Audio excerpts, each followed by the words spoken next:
Olá, como vão todos? Espero que todos estejam bem, com saúde e em paz. Nós vamos iniciar mais este estudo da doutrina espírita com a prece que Jesus nos ensinou.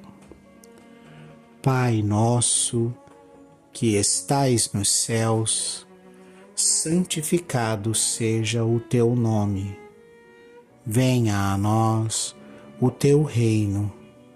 Seja feita, Pai, a tua vontade, na terra como nos céus. O pão nosso de cada dia dai-nos hoje. Perdoa, Senhor, as nossas dívidas, na medida em que perdoamos aos nossos devedores. Não nos deixe cair em tentação. Livra-nos de todo o mal, que assim seja. Nós vamos dar continuidade ao livro que estamos estudando, Evolução em Dois Mundos. O autor espiritual é o Espírito André Luiz. Ele psicografa esse livro através dos médiuns Francisco Cândido Xavier e Valdo Vieira. Nós vamos iniciar hoje o segundo item desse livro, que trata do corpo espiritual. Dando sequência à leitura, nós vamos iniciar com Retrato do Corpo Mental. Leitura. Para definirmos de alguma sorte o corpo espiritual, é preciso considerar, antes de tudo, que ele não é reflexo do corpo físico, porque, na realidade, é o corpo físico que o reflete, tanto quanto ele próprio, o corpo espiritual, retraía em si o corpo mental que lhe preside a formação. Do ponto de vista da constituição e função em que se caracteriza, na esfera imediata ao trabalho do homem, após a morte, é o corpo espiritual o veículo físico por excelência, com sua estrutura eletromagnética, algo modificado no que tange aos fenômenos genésicos e nutritivos, de acordo, porém, com as aquisições da mente que o maneja. Todas as alterações que apresenta depois do estágio berço-túmulo verificam-se na base da conduta espiritual da criatura que se despede do arcabouço terrestre para continuar a jornada evolutiva nos domínios da experiência. Claro está, portanto, que ele é santuário vivo em que a consciência imortal prossegue em manifestação incessante, além do sepulcro, formação sutil, urdida em recursos dinâmicos, extremamente porosa e plástica, em cuja tessitura as células, noutra faixa vibratória, à face do sistema de permutas visceralmente renovado, se distribuem, mais ou menos, à afeição das partículas coloides, que a respectiva carga elétrica, comportando-se no espaço segundo a sua condição específica e apresentando estados morfológicos conforme o campo mental a que se ajusta. O André Luiz é um cara que eu gosto dele porque ele faz a gente trabalhar e pensar, né? Bora trabalhar e pensar. Vamos começar então tentando fazer um entendimento sobre o que é uma solução e no que essa tal de partícula coloide tem a ver com uma solução. Então vamos lá. Se a gente pegar, por exemplo, uma solução que na verdade solução é uma mistura de dois elementos em que você, a partir dessa mistura de dois elementos, você tem um conjunto e esse conjunto você pode ou não conseguir separá-lo por alguma forma, né? Então vamos pegar primeiro, por exemplo, uma mistura de água e óleo. Você, por mais que você misture água e óleo, eles não se misturam, porque o óleo não é solúvel em água. Então, você sempre, mesmo que você saiba que dentro do copo tem água e óleo, na hora que você para de agitar, na hora que você para de mexer, na hora que você para de movimentar, a água vai para um lado, o óleo vai para o outro e eles ficam separados, porque a natureza deles é se manter separados, né? Numa outra situação, você tem, por exemplo, água e areia, né? Então você mistura água e areia e aí você balança, mexe bastante e tal, e enquanto a energia de você estar movimentando água e areia dentro do copo está sendo implementada, você, olhando de fora, você não consegue separar a água da areia. No momento em que você para a energia, a areia vai para o fundo do copo, a água fica em cima, mas você consegue perceber naquela água que há resíduos, parecem ali pequenas partículas de areia, a água não fica da mesma maneira e você tem que esperar por um longo período para que todos esses resíduos se depositem no fundo e você possa de alguma maneira separar a água da areia através, por exemplo, de um processo de filtros, né? Um outro exemplo, você agora mistura água e sal, né? E quando você mistura água e sal, você terminou de misturar, se você fizer bem a mistura e agitar bastante a água e o sal, colocando energia nessa água e nesse sal, você vai ter uma estrutura em que dificilmente você vai conseguir separar no seu olhar a água do sal e aquela mistura, aquela combinação a gente chama de homogênea, porque eu não consigo mais enxergar seja o sal ou o açúcar naquela mistura de água com sal ou de água com açúcar, porque o sal, aspas, desapareceu na mistura, ou o açúcar, aspas, desapareceu na mistura, e aí eu vou ter que usar algum processo para separar a água do sal ou a água do açúcar, mas ainda assim é possível separar. E existem substâncias que você mistura 2, 3, 4 coisas e na hora que você mistura, aquela coisa que você misturou passa, apesar de ter os 3 componentes, passa a formar uma outra coisa. Exemplo, você pegou a areia, misturou ela com água, agora você põe cimento nessa areia e água e põe pedras nessa areia, água e cimento, e aí o que é que você tem? Você tem o que a gente chama de concreto, né? Então o concreto é o resultado de uma mistura de diversos elementos que isoladamente não formam o concreto, mas em conjunto formam o concreto. Valdir, por que você está usando esse exemplo doido aí para tentar explicar para a gente o que é o André Luiz acabou de nos passar? Então vamos lá. Quando a gente fala, ele cita aqui 3 coisas que a gente precisa compreender: o corpo físico, o corpo espiritual e o corpo mental. Ele fala dessas três, vamos dizer assim, estruturas que vão nos construir, por assim dizer, né? Então, se a gente fosse considerar esse processo, o que nós teríamos?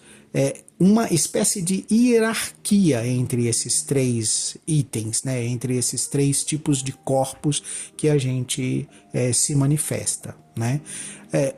O corpo mental, como o próprio nome diz e sugere, ele é a expressão do nosso imaterial. Então ele seria como que o nosso espírito, que se não se manifestar, por assim dizer, só poderia ser percebido em um sistema onde a nossa capacidade de percepção estivesse em harmonia com aquilo que é imaterial.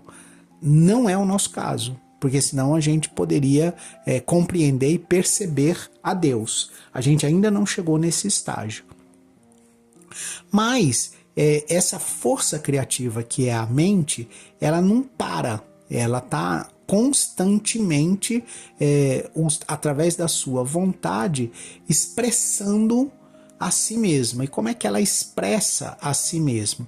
Ele diz, né, que essa estrutura eletromagnética, porque ele está fazendo um comparativo com o nosso eletromagnetismo, ela, vamos dizer assim, atrai para si primeiro as formas mais sutis de energia, voltando ao que a gente viu nos processos de cocriação, em plano maior e em plano menor, a nossa mente estaria numa perspectiva imaterial, assim como Deus está numa perspectiva imaterial em relação ao universo.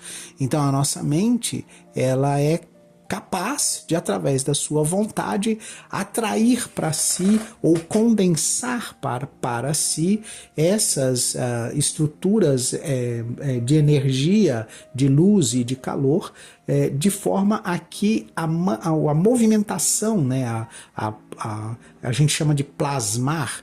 Então, quando a nossa força mental, quando a nossa mente trabalha ao redor dessas energias sutis, ela vai apresentar-se, por assim dizer, através da manifestação de quem nós somos.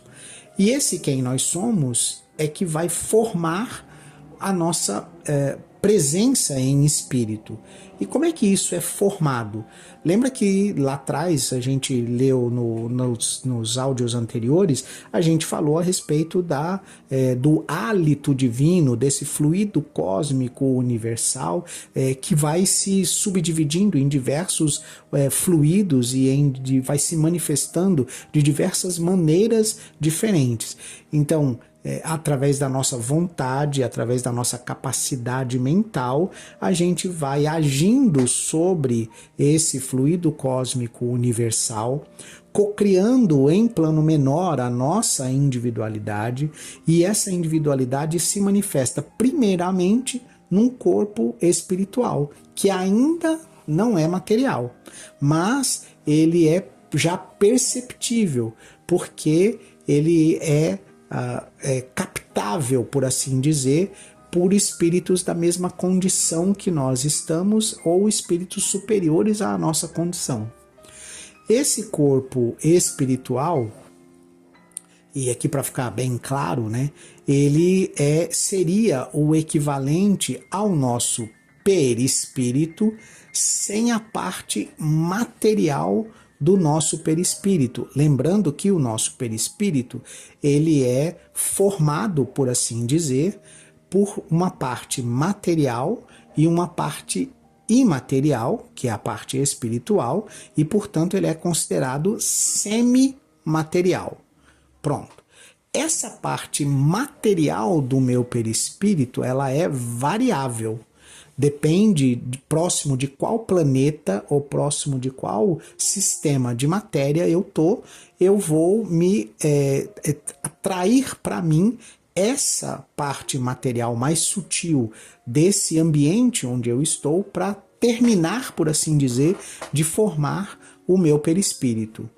Porém, a parte imaterial do meu perispírito, a parte não material do meu perispírito, ela está em constante, como se fosse um ímã magnético em constante atração.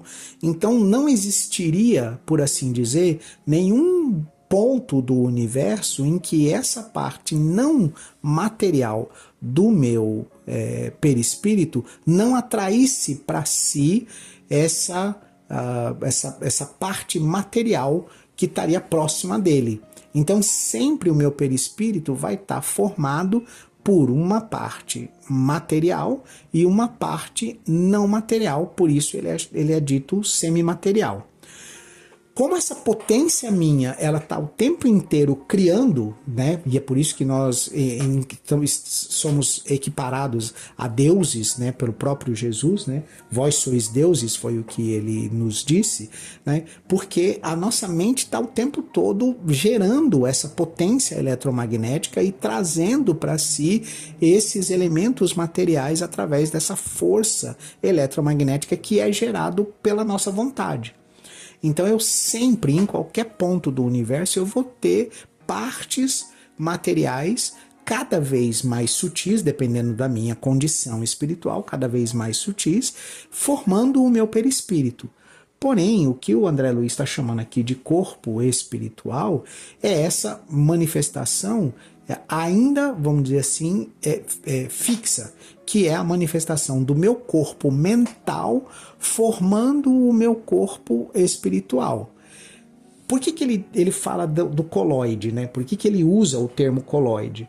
Porque coloide ele é utilizado quando eu não consigo desassociar. Eu sei que existem dois elementos, eu consigo perceber a existência de dois elementos, por isso que eu usei água e açúcar e água e sal para trazer um pouco mais para o nosso dia a dia essa ideia, mas eu quero deixar alertado que essa é uma comparação grotesca, horrível, mas é o melhor que eu consigo fazer, me desculpem, né? Mas essas partículas coloidais que o André Luiz cita é porque eu não consigo encontrar um lugar que esteja dentro da nossa capacidade de compreensão, um lugar no universo aonde a manifestação do meu corpo espiritual esteja desassociada, não esteja solúvel, não esteja envolvida, não esteja mesclada com a parte material do ambiente do universo aonde eu estiver próximo. Então, quando eu estiver na Terra, essa parte material vai conter elementos da Terra. Quando eu estiver em Marte, vai conter elementos de Marte. Quando eu estiver em Vênus, vai conter elementos de Vênus e assim sucessivamente. Só que mesmo que eu esteja num ponto, vamos chamar assim, num ponto médio entre a Terra e Marte, o meu corpo espiritual não vai estar desassociado de algum componente material. Pode até ser que ele seja um misto de três componentes, que seria o meu componente espiritual, o meu componente de partes da Terra e de partes de Marte, por exemplo, se é que a gente poderia fazer essa analogia. Mas eu não vou ter somente o meu espírito, o meu corpo espiritual se manifestando. E é por isso que ele fala, ele usa aqui a afeição de partículas coloides, porque essa questão das partículas coloides trata dessas substâncias em que você não consegue desassociar. E daí eu dar o exemplo do concreto, né? Que quando você fala em concreto, se você tirar a pedra, não é mais concreto, né? É massa. Se você tirar cimento, não é mais concreto. Se você tirar areia, não é mais concreto. Se você tirar água, não é mais concreto.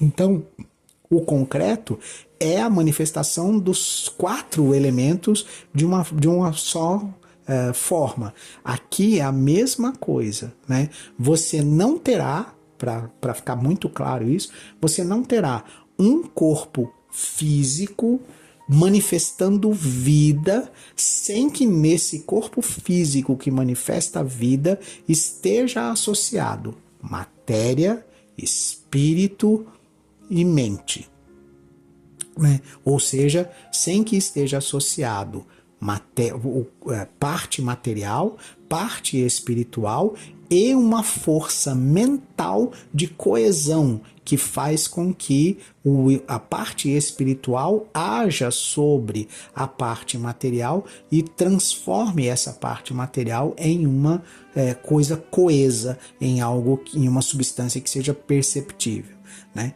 Isso acontece do mineral ao homem, né? Isso acontece em todos esses processos. O que vai mudar? Quem é a força mental? Quem é a força mental, por exemplo, que está mantendo o meu corpo coeso? Sou eu, né? Quem é a força mental que está mantendo coeso o pedaço de pedra de minério de ferro que está incrustado em alguma montanha? A coletividade das mentes que habitam o planeta Terra, e habitam no sentido de mentes encarnadas e desencarnadas, porém governadas pela vontade soberana do governador espiritual do planeta Terra, que é Jesus.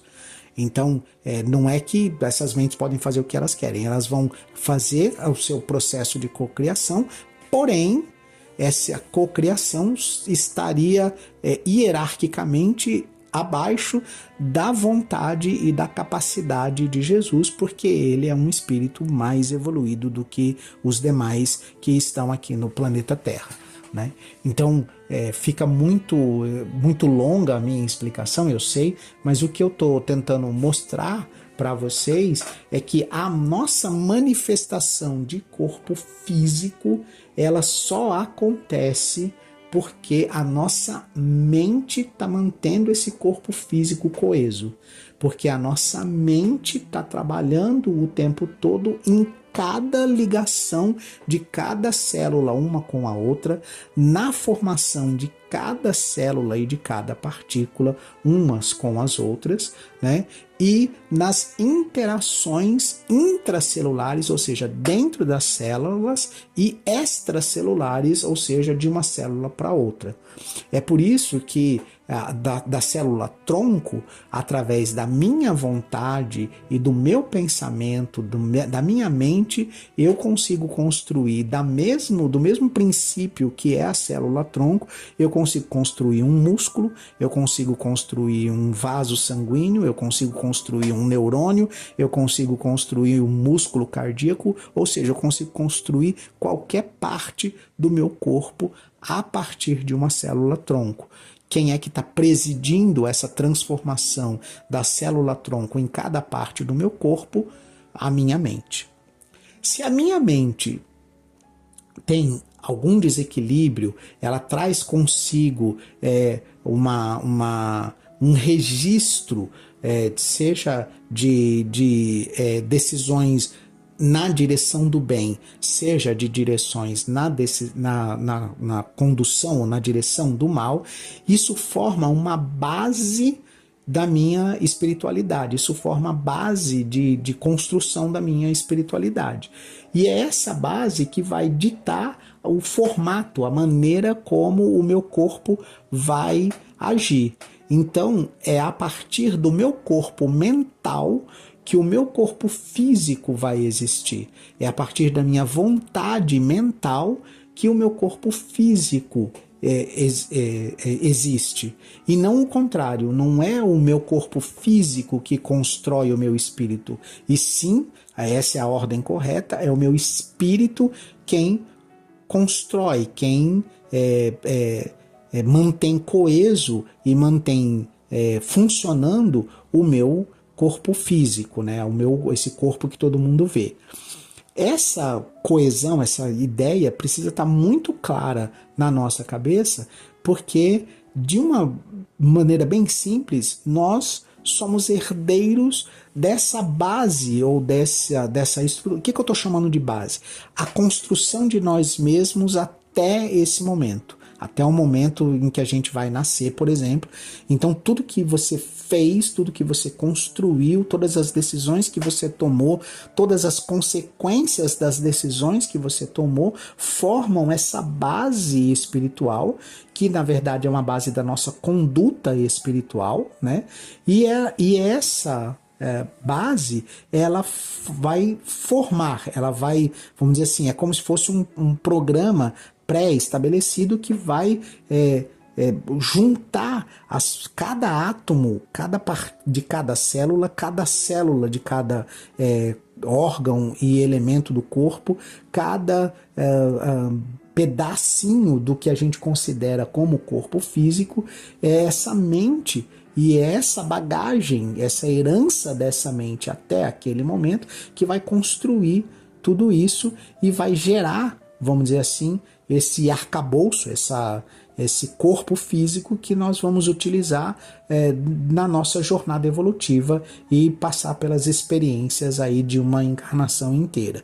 E a partir do final desse estágio que a gente chama, que a gente chama de vida, mas que o André Luiz aqui está colocando como um estágio entre o berço, sendo o ponto inicial, e o túmulo, sendo o ponto final, a gente adquiriu um conjunto de experiências, a gente tomou e fez uma série de escolhas e decisões que vão gerar um novo conjunto mental, uma nova etapa de nós mesmos no outro intervalo de estágio, que seria o intervalo de estágio entre o túmulo e o berço, né? Ou seja, quando estamos na erraticidade sem um corpo físico.